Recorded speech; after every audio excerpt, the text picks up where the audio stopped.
All right, welcome back to the program. My guest is here with me, Professor Ken Ife, the lead consultant on private sector development to ECOWAS Commission. He's also the co-chair of EU Africa Business Task Force Summit Group. Welcome, Prof, and thank you for joining us. Thank you.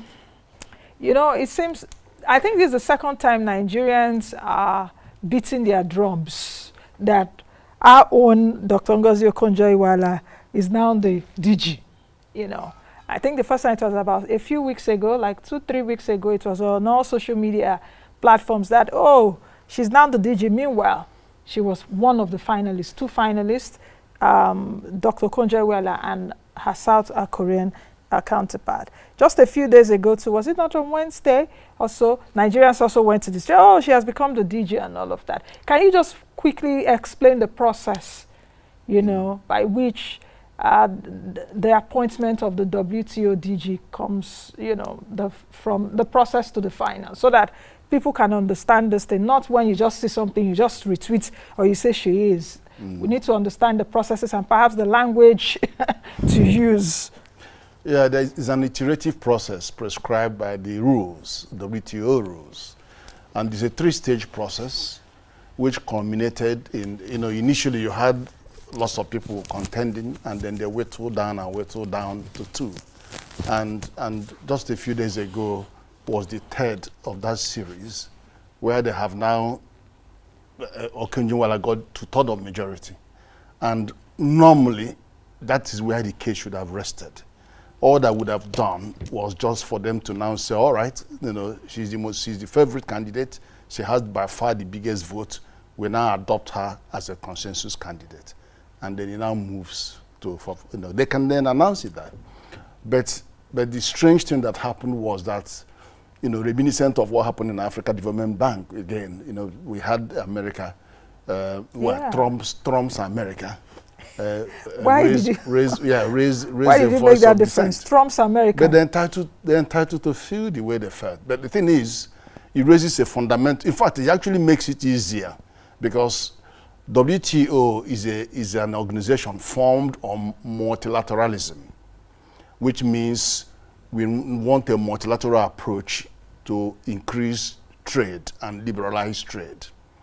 But Trump has his own approach, which is America first, and tends to prefer bilateral way of doing things. So there's a sharp contrast now. So people can now see the sharp contrast between what WTO stands for, and that will be resolved on the 9th of November.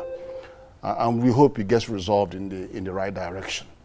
Do you think it may not be resolved? Now, do you have fears that it may not be resolved, bearing in mind that U.S. election is on Tuesday, just about 4 days away? We saw the statement, of course, from the U.S. Trade representative. That's actually put a stain, because we were all expecting that announcement on Wednesday, since she has the support of almost, you know, many members or many member countries. Under the rules, under the existing and subsisting rules, there isn't a scope for America to scuttle the process, because America doesn't have a veto power. No member state has a veto power. It's 1 vote per member state. And what hasn't happened before is that they have not exceeded this stage before. The Constitution, the rules provide for the final arbiter, which is the Governing Council, when they're going to meet in 6th of November. And that is where they are going to, you know, put a seal on that, because they will not invent a new process they're going to put a new rule in the process. So we hope that it's going to be. What may happen is if Trump wins the election, then he has a few days to try and say postpone or not postpone or whatever. But the decision will have to be, I doubt if members are going to agree to postpone, because it's only one country out of 164 countries. Yes. Now, the second thing, that if Biden wins, well, he might even send a signal before that 6th, you know, just, you know, business as usual. Yeah, before the 9th, he could send a signal, and that ends the matter. Or they may say, okay, wait a minute, how long are you going to wait for him to put in a new trade secretary? No, I doubt if WTO will have to wait or extend, because he wouldn't have had enough time to put in a new person or do that. So in all probability, it looks likely that by 9th of November, there will just be a simple vote, and the law provides for majority, simple majority, but she has an overwhelming two-third majority, which is incontrovertible. So the South Korean woman, Yoo Young-hee, perhaps at this point, even though with subtly U.S.'s support, because in that statement they didn't even mention Dr. Konjo-Iweala, but they said that the job the South Korean woman would do better because she comes with skills and she's done reforms. She's a trade expert for many years. No, that doesn't hold water, to be honest, because Okonjo-Iweala has a balanced, broad, interdisciplinary experience, which WTO needs. First of all, she has been a finance minister, and we know that in the area of trade policy, 60% or more of what we do, I've been involved in, I'm among the 5 that wrote the Nigerian trade policy in 2012. Over 60% of what goes on there, even the execution of it, is still down to the Ministry of Finance. The trade minister will lead in formulating the policy, but where is the fiscal policy is the main thing in trade policy. It is the tax, and she is also involved in negotiating our common standard tariff, ECOWAS common standard tariff. And you couldn't say that she doesn't have the experience. Then there's also a frontline experience that she has, which is the fact that she heads or chairs the Gavi, the vaccine. Because the issue there is one of the fundamental issues about the WTO is trade dispute and then arbitrariness in the sanctions and all of that. We want to make sure that if vaccines are produced that are relevant to the COVID that we are experiencing now, that member states or states that have those vaccines should not preclude or shut out other countries from benefiting from that. And so what happened? During the onset of the COVID, some countries, India, all these some Asian countries, banned their export of some of their products, active pharmaceutical ingredients. All of those, they were banning. Even the American president was screaming at India on making sure that they play. So some of those are matters for trade WTO to look at. So I think she's got that experience, and she's been canvassing that this is something that could hurt the war. That it should be such that it promotes liberalization of trade and not allow the many other weaker countries to suffer unduly. She's also said that the WTO needs reform right now. She's known to be a reformist, with also those skills as she's bringing on board. The question also is... No, but there's also negotiating skills. Listen, is more to do with negotiation. It's not just about writing trade policy. It's about negotiating between countries. And that's what she's experienced. She's very rich experience in that period of World Bank. And when she was leading World Bank, she has a lot of experience in that. But also, don't forget, as Minister for Economy in Nigeria, she was supervising all the other ministries, including trade, investment, and industry. They were reporting to her. So it's not that, it's not coming from the blues. She's very, very well experienced and very erudite scholar. And perhaps she also has that clout. Well, what will politics do in all of this? The intrigues, the politics, then the economics of it. The intrigues, what we're seeing right now, the politics, what we're also seeing, the U.S. is trying to wield the spy as the biggest economy, and when they talk, other people try to listen. Then the economics part of it, or the political part of it, is also that she became a U.S. citizen in 2019 also. The economics part of it is she's first and foremost an African economy vis-a-vis other economies. And how much of Africa's development are we looking forward to if or when, not if, when she becomes the DG? Okay, well, on the political side, I mean, it's ironical that an American citizen is being rejected by an American president. But perhaps they are not looking at her as American enough. Well, and they don't forget that she contested for the president of World Bank, and, yes. and she wasn't, she didn't have a We look also in. saw the politics of it. Now let's look at the African dimension, in particular Nigeria. How do we stand to benefit? Many ways. First of all, the trade facilitation agreement. Most of us have all signed that trade facilitation agreement, but that is not to say that we are all ready to go. There are still substantive capacity, institutional capacity, technical capacity, and organizational capacity that need to be built to enable all these countries that signed up to WTO trade agreement to be able to benefit from the agreement. So we need more help in that direction. And of course, resources are dwindling. Then secondly, bear in mind that most of these bilateral and multilateral and plurilateral trade agreements are actually subset of WTO agreements.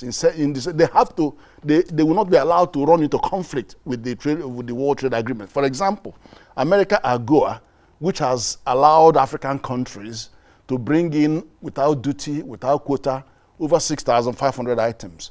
Over 25 years, not much traction. Many of us have not benefited simply because the capacity to actually trade with them is diminished, and so there's got to be something there.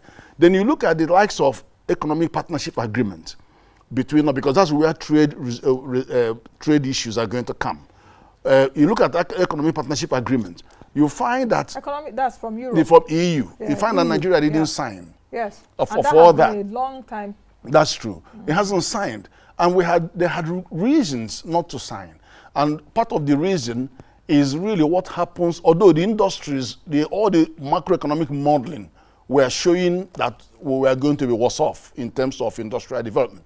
But having said that, there are real concerns on trade, the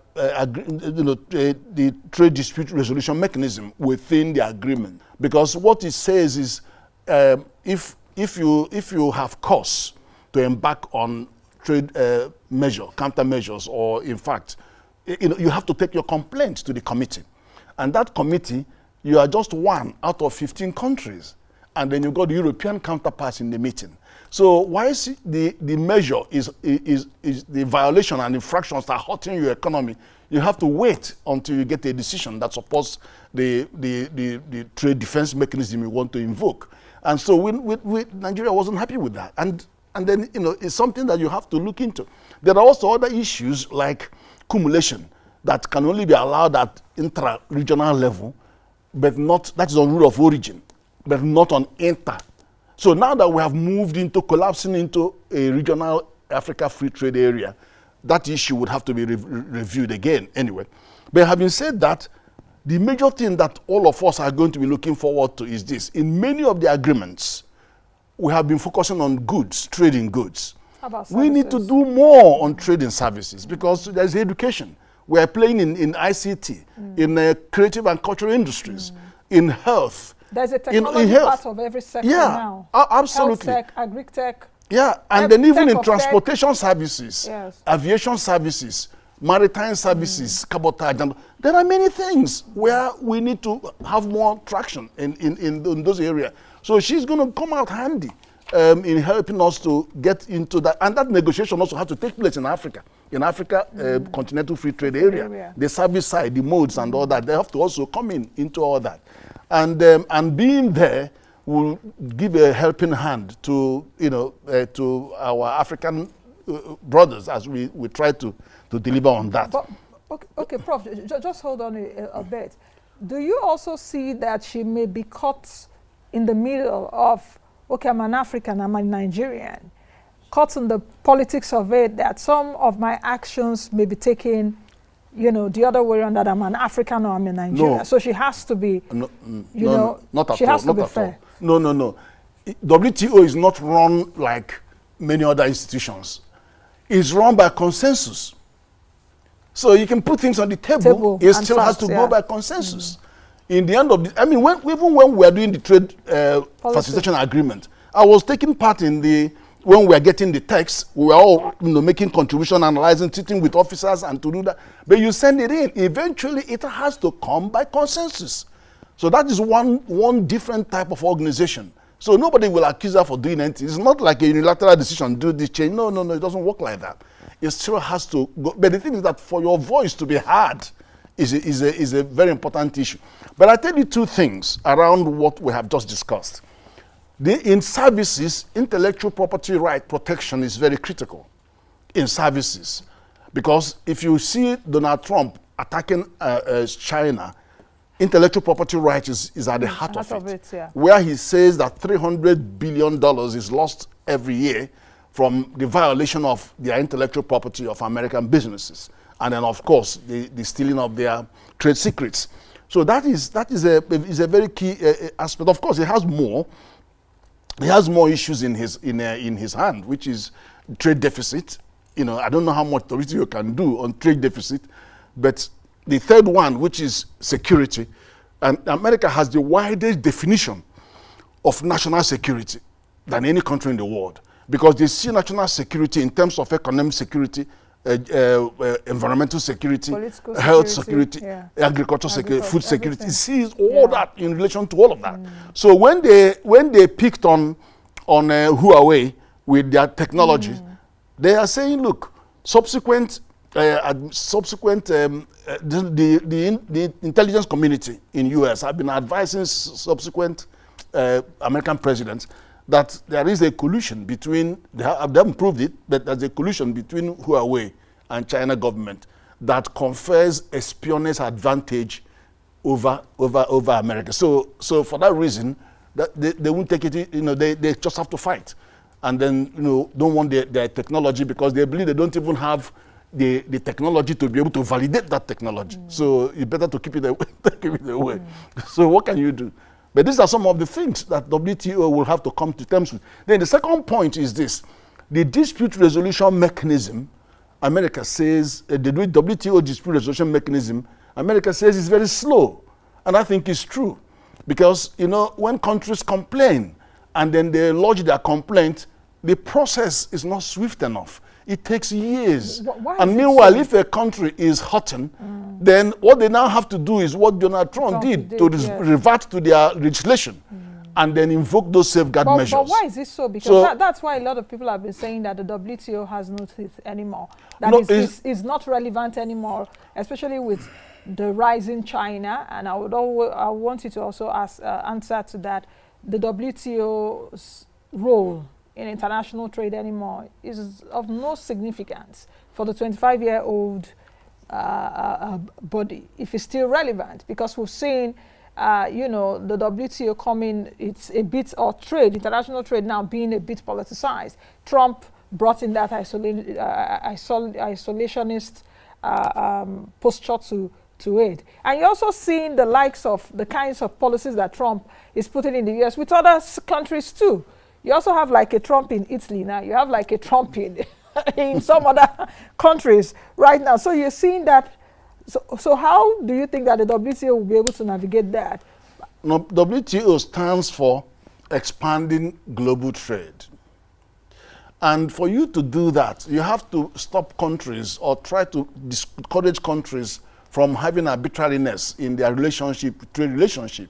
In other words, close the border, embargo this, embargo that, impose, tariff. WTO is moving towards a tariff-free world to expand trade by opening up and liberalizing trade. That is what it stands for. And WTO has helped the economies of the world to grow to the extent. Because what you would have been having is a continuation of trade wars between countries. And that doesn't promote growth. It decelerates growth. And you can see that now with what is going on between China and America. The people are paying more taxes.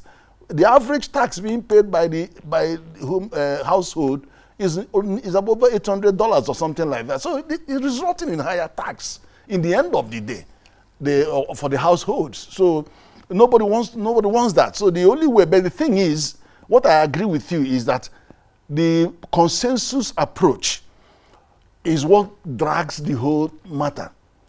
When you wait until you get consensus from everybody, rather than where you get an overwhelming majority of 2/3 or something like that. So that's probably one of the reasons why it takes so long. But anyway, I'm sure that Ngozi and her team will be able to get around this. How do you think they should be able to handle the two elephants in the room? The rising China Well, and the US, perhaps now, just about 4 days to the election, if President Trump wins, she will have to, you know, handle a Trump's America.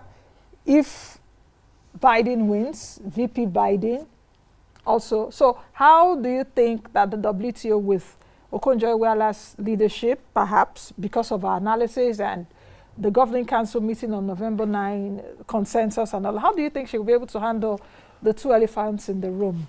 The two countries, two biggest economies? Well, the thing is, we have to work for more peaceful negotiation. And then, of course, you have to understand where America is coming from. For you to go and invest in China under the existing law, you have to have a co-investor from China. And then America now says that because they are forced into that partnership, they have access to their trade secrets, they have access to their patents, and then they take it and then modify and do that and do that. So that's one thing. Should this continue? Is there a way out of that? You remember Nigeria, we got hot in 1980, around 1980, when we said, there was a time we said you can't have 100% ownership of a company in Nigeria. All the American IT companies left the country. And at that particular point, we had Chinese, we have over 500 Indian science teachers in Nigeria teaching in schools there. They also had to leave, and because foreign exchange was drying up. But the funny thing is that the same companies that all left Nigeria also went to China, where there was a policy over the 20 years before of training 250,000 science and computer teachers. You know, that's in China. That was that. And now saw what then happened. China Over has $8 billion of software export from China. So that was transformational. So this kind of thing should be addressed. And of course, the dispute resolution mechanism and how you can speed these things up so that people who are hurting. But of course, they can also support more plurilateral and bilaterals under the auspices of WTO, which is what we are doing, which is what we are doing with AGOA, which is what we are doing with EU, which is what we are trying to do within Africa. So all of those would encourage some subsets of these agreements, to see how much tension it could remove from the system. Prof, let's talk about our own issues of Nigeria's trade policy. What exactly is it? Yeah, that's funny. And it's one of her challenges as well, trade policy reviews. Many countries are not keeping up to date with that, and Nigeria is just a culprit. Under their rules, we're supposed to be doing trade policy review every 5 years. The last one that was done by Nigeria was in 2002. Now, we didn't do it until 2012, when 5 of us, led by Professor Olajide and Kwanasi and Oguntola, Professor, even Dr. Ken Ikoha, and Professor Arimu. I wrote the trade facilitation policy, the side of it. So we all worked together in 2012 and developed the policy, robust policy, and it was given to Aganga, the minister then, to take to the Federal Executive Council, and whatever he did with it, I don't know, and it never saw the light of day. But it was such a tragedy. And from 2002 till now, 2020, we still 18 years, we haven't got trade policy. So are we a serious And that's not country, fair, really? because people that are trading with you are not sure what your policy is. So what do you think the Minister of Trade and Investment should be doing at this point? Because, I was in Lagos, I think it was in March, and we had a program I was invited to talk about some of those issues. And I'm really surprised that things like this can be happening. There's a minister at the helm of affairs. I don't know if the president knows about this, that your country needs a review trade policy. And you're saying you are trading with other countries. You are in African Continental Free Trade Area. The trade is changing because of the pandemic. And really, you don't think there's an issue, Prof? Yeah, let me even tell you one, because ECOWAS had worked out a regional trade policy. And it couldn't take off just because Nigeria didn't play ball, and we didn't have our own trade policy at the same time. So you could see how that have affected the regional trade policy that would have made a difference. The regional trade policy wasn't a requirement for the EPA, EU EPA agreement, but the CET was. The CET was done and dusted quickly to enable them to sign the Economic Partnership Agreement. Why do you think that governments, since the course of 2002 till now, haven't found it necessary and important for the country to have a review trade policy? It's really shameful that I've been speaking about this. It's shameful, you know, since 2002 till now. It's unbelievable. It's not just even about Buhari's administration. No, it's gone on. It's gone on from 2002.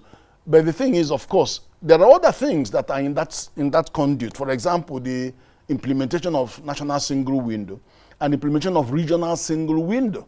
Because we have not delivered our own national single window, many African countries, West Africa, they've all done theirs over 10 years now. Because we have not done our national single window, it's difficult for them. They can't implement regional single window, even though most of them are already, you know, to implement. So, you know, there is a lot of laxity in the system, but people are responsible for this. For this, isn't it? The laxity, is it that about leadership, or is it that we don't have the competence to do that? You are in a group of other professors. No, but we wrote one in 2012. Yes, so what exactly is the problem? We wrote one, and DFID supported it. Put a lot of money to support the process. It was delivered. So it's sitting on one shelf or so. Yeah, gathering dust. I know.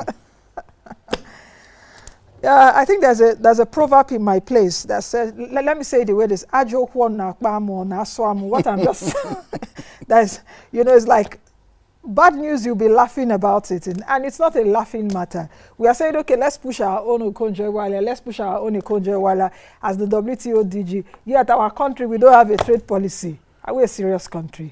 I think those at the helm of affairs should take note of this.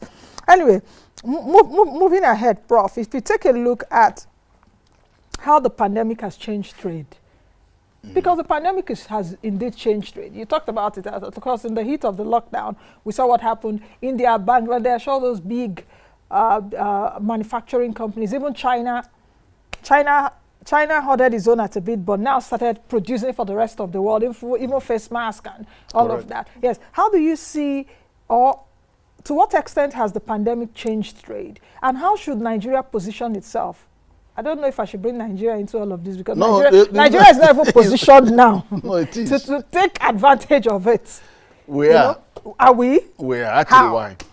You know, remember in 2016 when we had the meltdown, one of the unpopular measures that was taken was central bank that decided to delist 43 items from forex eligibility. That didn't ban, but it says, I'm not going to give you foreign exchange for that. This. Let's produce it now, here. And then, apart from doing that, you now vigorously use intervention fund to focus on agriculture, and particularly rice, as you saw that. So we have now moved to a position where we are approaching self-sufficiency in rice production, as well as you see all these 10 presidential value chains, agricultural value chains. Now, the question is this: if that measure was not taken in 2017, where would we have been in April, May, where these exporters of rice shut down? We would have been seeing starvation in our country. So to that extent, we are moving. Now, we also seen 100 billion naira being put into pharmaceutical. We were at a point where they stopped sending virtually all the factories, pharmaceutical factories in Nigeria require active pharmaceutical ingredients, APIs, being imported. And a lot of it come from India, come from some other, but they shut them down. So which means our industries here couldn't even produce the medicine for our country. But now, more resources are going into that to ensure that we build the capacity to even export active pharmaceutical ingredients, not alone import. So, and then approach self-sufficiency. So we are switching resources to those areas where we have seen the weaknesses. So it's not a case of do nothing. Something is being done on the agricultural front. In fact, bioeconomy, as you now know, we are putting with digital economy in the center stage of our development planning. But Prof, aren't you seeing that those things that are happening in silos, shouldn't there be a coordinated and a holistic approach or efforts? All our efforts should be coordinated and holistic. No, that's what we are doing on the mission, on the development agenda I've just mentioned. 2050? Yes, 2021 to 2025. Don't forget that I'm the national coordinator for digital economy, bioeconomy, science, technology, and innovation. And all we have done is to take the experience that we have learned over the last few months and make sure we don't have a repeat. So push these three right into the center of development planning and look for funding mechanisms to ensure that a knowledge transfer partnership between industry, academia, research and development, and government can move together and build and take products to the market. Now that hasn't been happening before because we have innovation that is sitting there but no resources to make it happen. But now that has changed. Prof, what I'm that asking, means our young people are going to be right at the heart of our development policy right now, as well as biotechnology. Prof, what I'm asking is that I know there's a development agenda 2050, what you also mentioned 2021, I think 2025.